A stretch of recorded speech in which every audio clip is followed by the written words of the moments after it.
History has been made. Arsenal have gone 8 for 8 in the Champions League, 24 points, just securing a bag. Easy. History has been made. This is going to be my match review from yesterday's game, the Kairat game. I kind of like doing it a day later. Sometimes you'll see me do them straight away, but I kind of like doing it a day later. Gives you a bit more round of a approach. Gives you time to think actually on the game and not just rush to try and get content out and try and get numbers. It gives me a better opportunity to assess what I've witnessed and as well. We were covering a lot yesterday, all the other games. So make sure you subscribe. Make sure you hit that, smash that like button. Hit me in the comments. But we're going to start there with the record-breaking Arsenal, 8 for 8.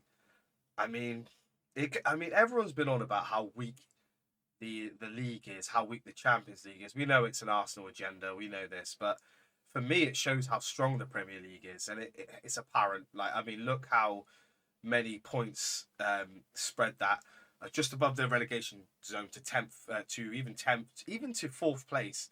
It's not that many points in there. Whereas back in the day, there was a massive gap forming somewhere in between there. Now there's not, and it's harder to go to these, let's say, lesser teams, lesser equipped teams in the league and get those 3 points. And it just goes to show, what is it, 5 teams into the next round. You know, Newcastle struggled a little bit, but even they held their own and they're through. So it's just that the Premier League is so strong. I even think some of these mid-table teams can compete, not go all the way, but compete in the Champions League and probably get through these stages. And it's very apparent the money that teams are spending.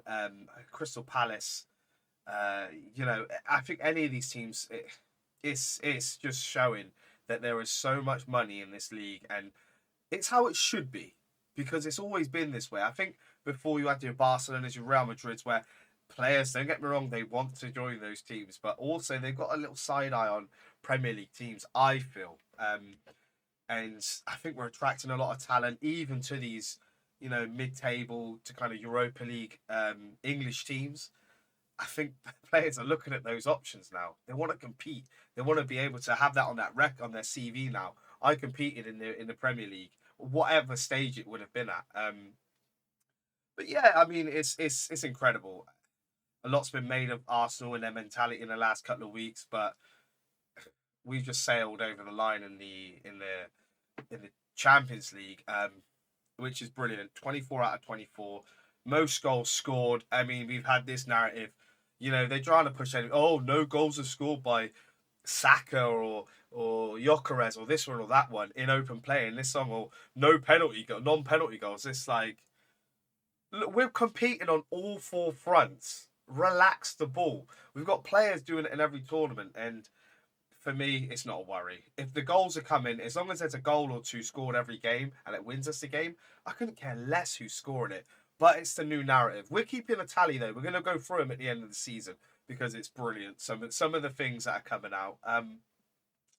But that's hats off to the team getting the job done. We had some tough places to go. Even I remember to the Athletic, is it Athletic Bilbao?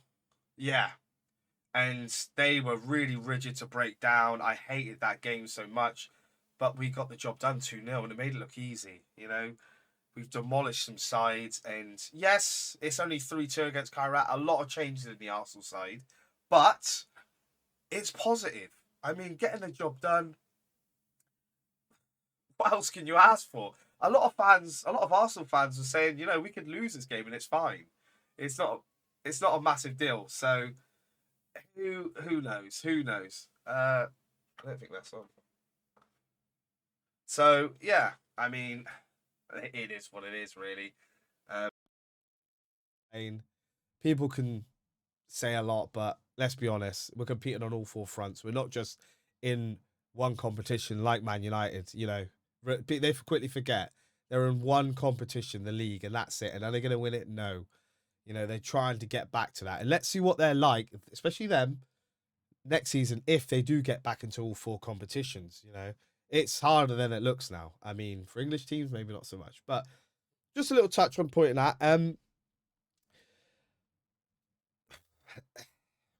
From kickoff, I thought the crowd were brilliant, even though there were still empty seats in the stadium. That goes without saying.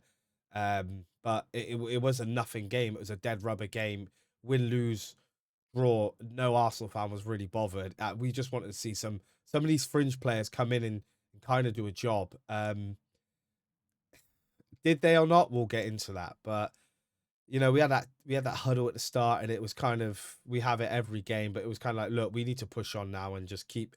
After this game, every game is a cup final. But look at that, Mikel Arteta. So that was his 200th win in charge of Arsenal, and that's the best record of any manager at Arsenal, I think. So in 326 games, he's managed 200 wins, which is pretty good.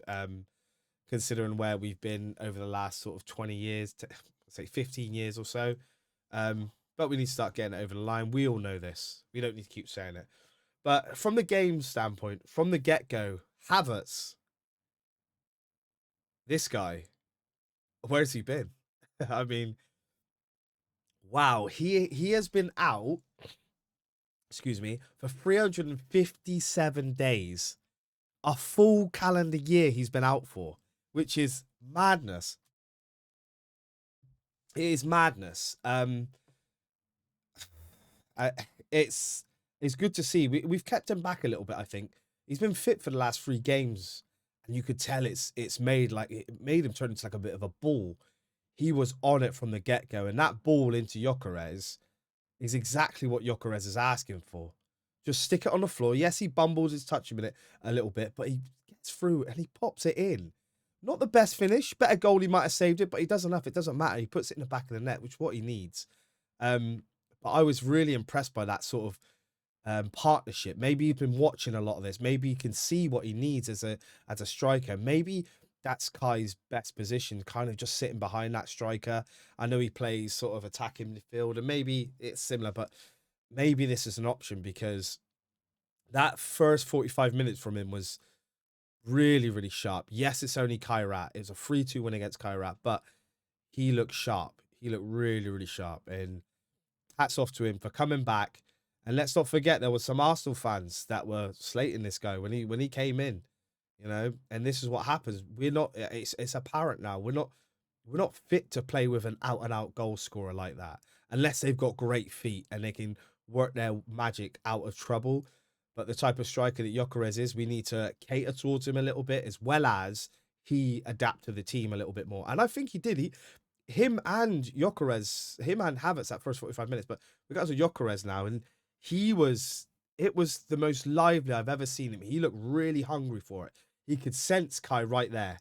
And I think, we probably thought, he's going to get the starts now, which is, it could be, but also, you've seen the partnership. He assists him, and he's like, okay, maybe the Odegaard needs to be dropped situation happened, but we will digress and we will get into that. But it was nice to see two kind of strikers, attacking midfield striker, false nine, whatever you want to call it. But Viktor did miss a couple of chances, but he can be forgiven for that. It is, there was a lot going on. It was end to end. They weren't the most perfect balls, but he's got to expect he's not going to get them put on a plate for him. He's got to really look for that and go, okay, I've got to finish these opportunities, even if they are half opportunities. But there was a lot of misses all around the park, and there was a lot of these fringe players that were not the banter moment. And we'll get into one of those players, Noni Madueke. I don't want to ever hear him if he's ever knocking on the manager's door for a start. I haven't got a problem with him because I knew exactly what he was when coming into this squad. What, 50 million now? I expect better from him. He's playing FIFA Street out there. Yes, he can go around a player. Yes, he can run a player.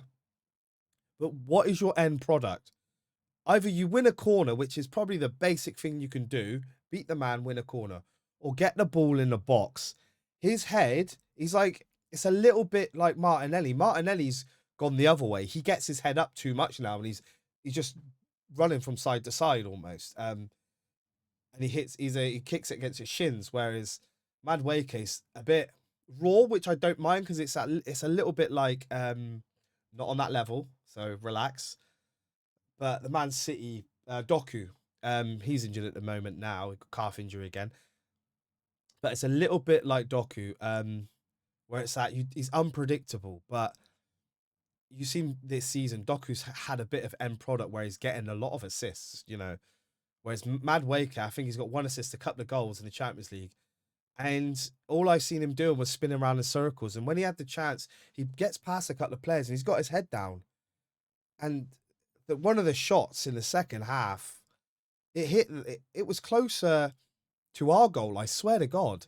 He hit it with his weak foot, and it was, get your head up. I know he's trying to impress, but you're not impressing. You're not impressing. We already know what you can do dribbling-wise, but we want to see the end product. Prove that to us. We don't need to see you dancing around, doing all that. That's brilliant. We know you can do that. End product we need now. So that was one of those things, but it was, the footwork was 10 out of 10. The finishing was 1 out of 10. Not even that. You got 1 point for trying. Tactical talk, second half, fizzed out.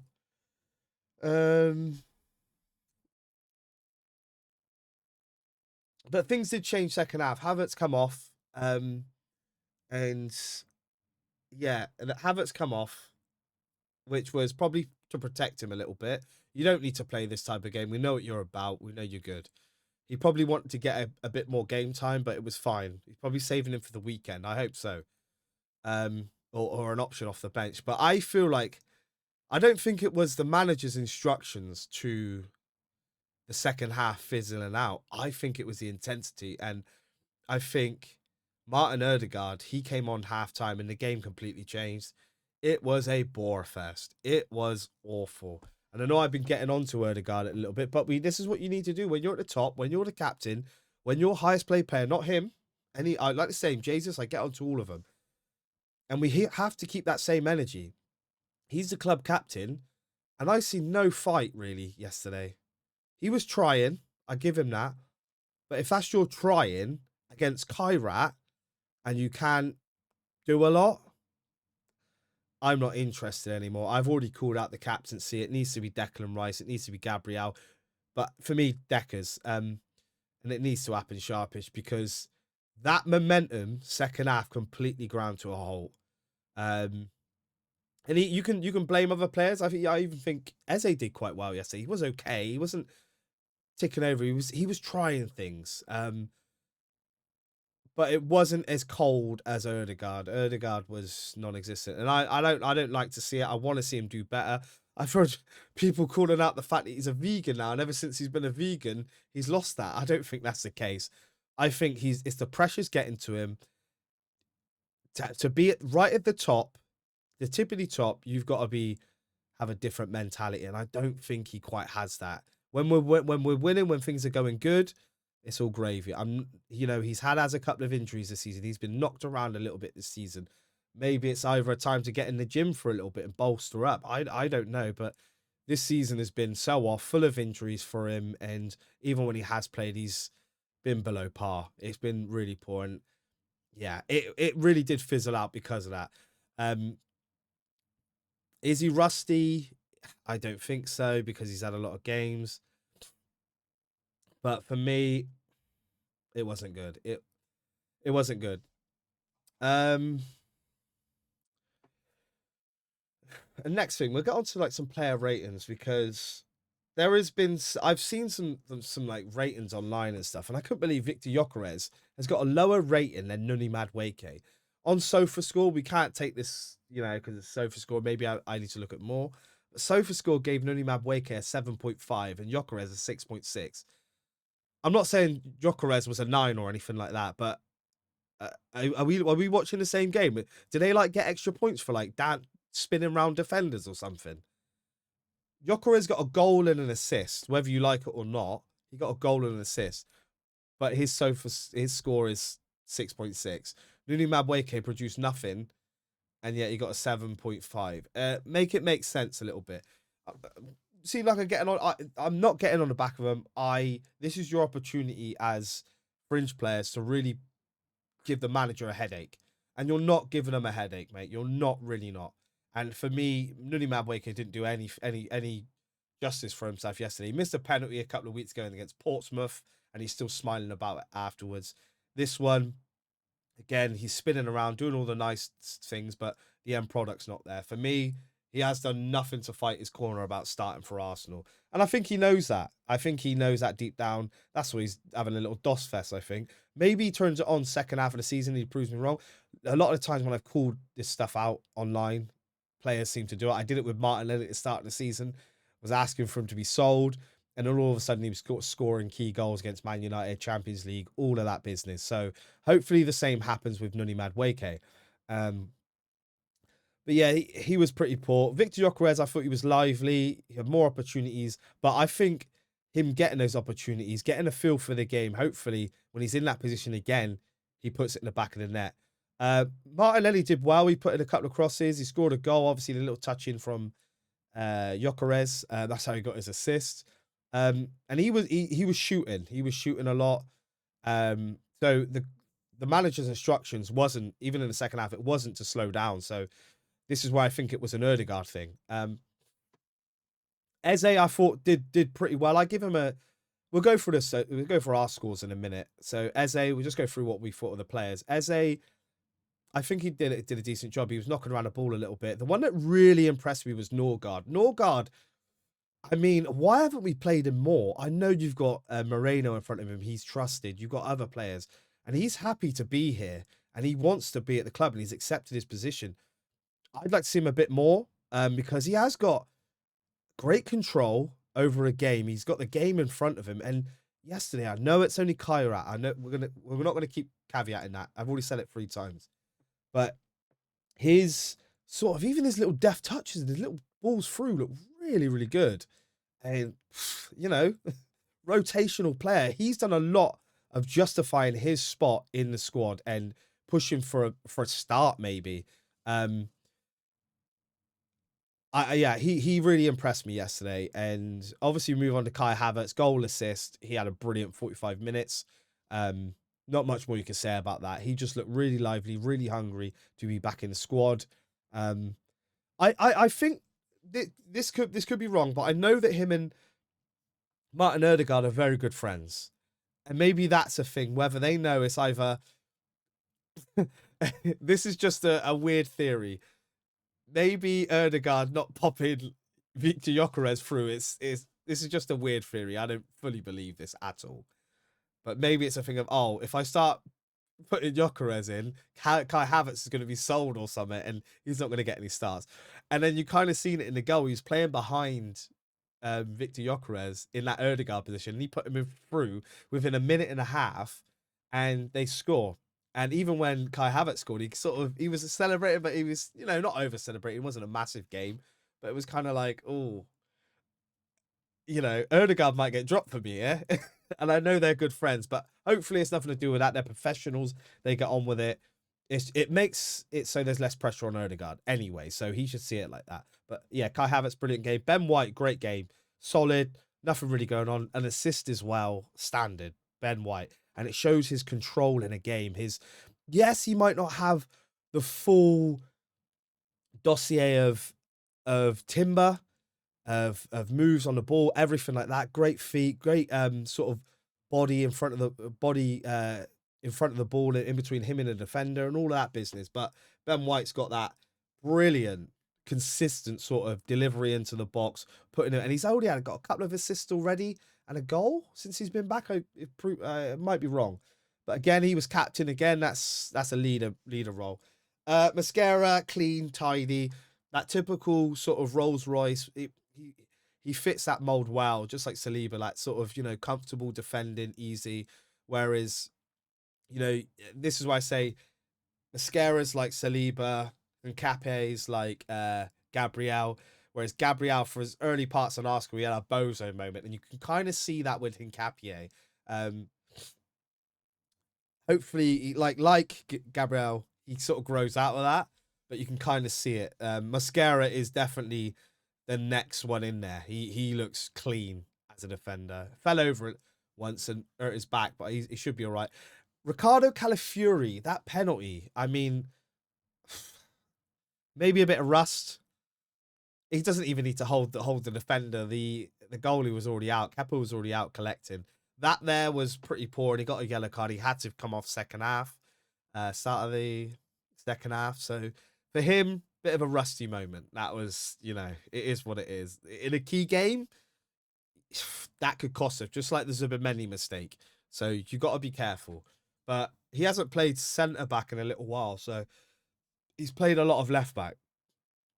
But I can see why we played him there. Not so much running up and down. Skelly, on the other hand, did a fantastic job left back. He was up and down the pitch. You put Viktor Gyökeres in once as well. Should have finished, but this is typical Skelly. He looks like he's ticking over. He likes the Champions League. And I think we've got these two teams now which are better in certain competitions. Like Skelly plays well in the Champions League. Madueke generally plays better in the Champions League. Martinelli's the same. Gyökeres the same. And the other ones you can kind of decide either way, but they kind of thrive in that space, I think, traveling. And Skelly carrying the ball forward is just like, it's another attacking midfielder, which is brilliant. So you end up playing three at the back, which shouldn't really matter when you've got Ricardo Calafiori there to just shuffle over if he needs to play that free. And Kepa, all right performance, didn't really have to do a lot, but this is what he is, a second goalkeeper doing his bit. Match ratings. Let me just go through the subs as well. Hincapié, it is what it is. Did okay. Martin Odegaard, we'll save him for last. Bailey Joseph did all right. He had a couple of shots, bit wayward, but nerves, Emirates, all of that. I'd accept it. I don't mind that at all from a young striker, young forward. Gabriel Jesus, again, offside. He went through once, he was offside. He scored a goal, he was offside. So it's just, I say it like I said in the Man United game. He's born offside right now. He's trying to get that extra yard. He's trying to get on the defender. Is that extra yard? He's lost in his pace, I think, and he's a little bit too eager. Martin Odegaard, again, we talked about. He came on and it was just, yeah, the game went flat. We had a lot of opportunities, but the game did go flat. It wasn't as fluid as sort of clear-cut chances go and things like that. And he's the one that used to slice us in. Saka, whoever was there, and he just can't do it at the minute. Summit's blocking, you know, mental. I don't know. Take the armband off of him, take the pressure off him, and let him just play football now. But my match ratings overall. So we'll start with Kepa. I'm going to give him a 6. Didn't have to do a lot. Couldn't save the penalty, not his fault. He didn't make too many mistakes, so give him a 6. Ben White, I'm going to give an 8. Just solid captain's performance, and I've swapped it around. I think that was brilliant. Mascara, 8 again. Calafiori, I'm going to go a 5. It was, that penalty is a big, and it changes the whole dynamic of the game because he has to be taken off because he's on a yellow card. Skelly, I'm going to give an 8. Done well. He put a decent, put a cross in on the plate for Gyökeres, couldn't finish, so he did really well. Eze, I'm going to give a 7. It was kind of like, not ghosting, but it was kind of like sort of just ticking, keeping things ticking, moving the ball a bit faster, I think. That was key. So I'm going to give him a 7. I would like to see him get a goal or assist. Norgard, I'm going to give Norgard a 9. I mean, for the performance and for what he was doing and the extra that he was putting on, like balls in and stuff like that, I'm going to give him a 9. I liked what he brought to the table. Fluidity, solid in front of that back four. Brilliant. Kai Havertz, I'm going to give him a 9. Goal and assist, 45 minutes. Brilliant. He didn't have a full 90, so potentially as he goes on, his points might have dropped off because he might have missed some opportunities, missed some misplaced passes. But he had a solid 45 minutes. Noni Madueke, I'm giving him I don't know why he's got such a high rating. I'm going to give him a 5 I'm going to be nice and give him a 5. Because he was beating his man. And he was doing it, but it's just the end product is non-existent. I think the reason why he was getting high regard is because he was winning corners and stuff, but there's no end product. So I got to give him a 5, and that's just because he's beating his man. He gave us a nice clip. How about that? Viktor Gyökeres, I'm going to give Gyökeres, it was his best kind of performance, active. I'm going to give him 7 or 8. I'm going to give him an 8. He got a goal and assist at the end of the day. That's what you want your striker to do. That's all I want him to do. GA, goals. That's all I want from him. All the other stuff is extra. He gets extra brownie points for that. But to get a goal and assist, brilliant. I mean, yeah, we like that. We like that. And Martinelli, I'm going to give Martinelli a 7. Again, goal. It was a tap in. Gyökeres should have finished it, but it didn't go wide. That's the main thing. It didn't go out. So in all, I think that was pretty good. Their 2 goals, obviously down to Calafiori, and it was Nketiah that was sleeping at the back post, and I think he was trying to shout at someone on the wing because it was, he should have got back. But that's the youngsters, and we can move on to some of those guys that came on. Nketiah, I'm going to give a 5. Him sleeping, not commanding that back post, not telling the youngster, I think it was Joseph, to get back and defend, whatever. He should have been on him. Gabriel Jesus, I'm going to give a 5. I'm sick of him offside.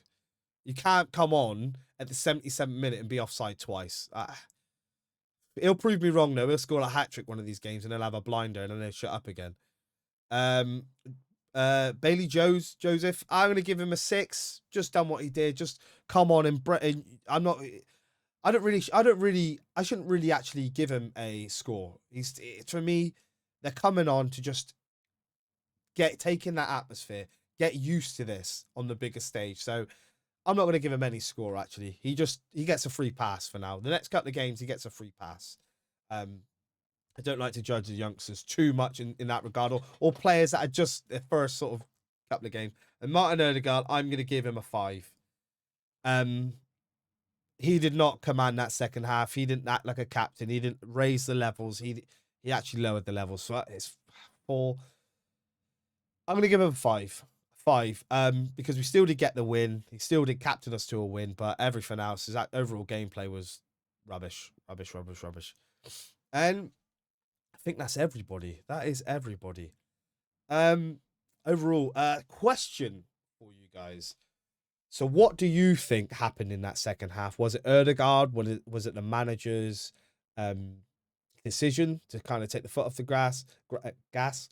I'm going to say it was Odegaard because you've seen some of these guys shooting from miles out. And that's not the goal. That's not the manager's instructions. So he's clearly told them to keep moving the ball and just keep having a crack. And Odegaard kind of slowed that. You could say Eze did it, but Eze was on the first half and he was doing all right then. So that's my thing. And what are your score predictions for the Leeds game? We might do a match preview tomorrow. We'll see. Because I'm not saying it's only Leeds, but what is there to preview? What do we think the squad's going to be? I can't even call a squad. At the start of the season, I could call these squads, but now I can't call them at all. I just can't do it. Because you don't know who's coming in. We don't have like a starting 11. That's it. Except for Raya, Saliba, Gabriel. I think that's about it. I can't, and maybe Bukayo Saka. I can't call the rest of the squad. That is so difficult. And there's going to be a lot of rotation anyway. But yeah, if you like the video, guys, make sure you hit that like button. If you like the content, make sure you subscribe. Let me know in the comments and hit that notification button so you know when I'm live next. I will be live Saturday anyway for the Arsenal game. But that'll be it. That'll be it for now. Hope you enjoyed it. I'll catch you on the next one. Peace.